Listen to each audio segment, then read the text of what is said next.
আচ্ছা, এমন যদি হয় আপনি আপনার ডায়াল প্যাডে গিয়ে ডায়াল করার সাথে সাথে আপনার ফোনে এরকম কার্টুন চলে আসে, কেমন হবে? মজার হবে না? আবার যখন কেউ আপনাকে ফোন করবে, আপনার ফোনে ফোন আসলে এরকম কার্টুন চলে আসবে মিউজিক সহ। তো কেমন হয়? খুবই ভালো হয়, ইন্টারেস্টিং একটা ভিডিও। তো জেনে নিন এই কাজটা কীভাবে করবেন। চলুন চলে যাই, সেই প্রসেসটা আমি আপনাদেরকে দেখাই। তার জন্য চলে যাব আমরা ডায়াল প্যাডে গিয়ে উপরের কর্নারে থ্রি ডট বার পাবো, এটার মধ্যে একটা ট্যাপ করে দিন।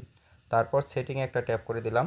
তারপর 3 নাম্বারে দেখেন ব্যাকগ্রাউন্ড, কল ব্যাকগ্রাউন্ড দেখাচ্ছে, এটার মধ্যে একটা ট্যাপ করে দিলাম। তো আমি কোন সিমটাতে কল ব্যাকগ্রাউন্ড চেঞ্জ করতে চাচ্ছি, 1 নাম্বার সিমে চেঞ্জ করব।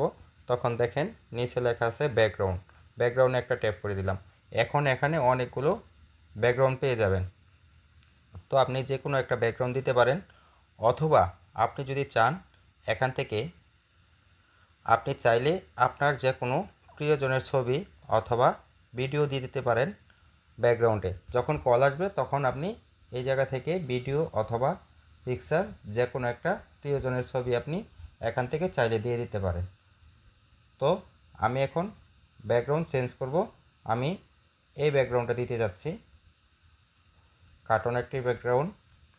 তো এটা সেট করে দিলাম। এখন যদি কেউ আপনাকে ফোন দেয় তাহলে এই ব্যাকগ্রাউন্ডটা বেশি উঠবে, অথবা আপনি যদি কাউকে ফোন দেন তখন আপনার ফোনের উপরে এইরকম ব্যাকগ্রাউন্ডটা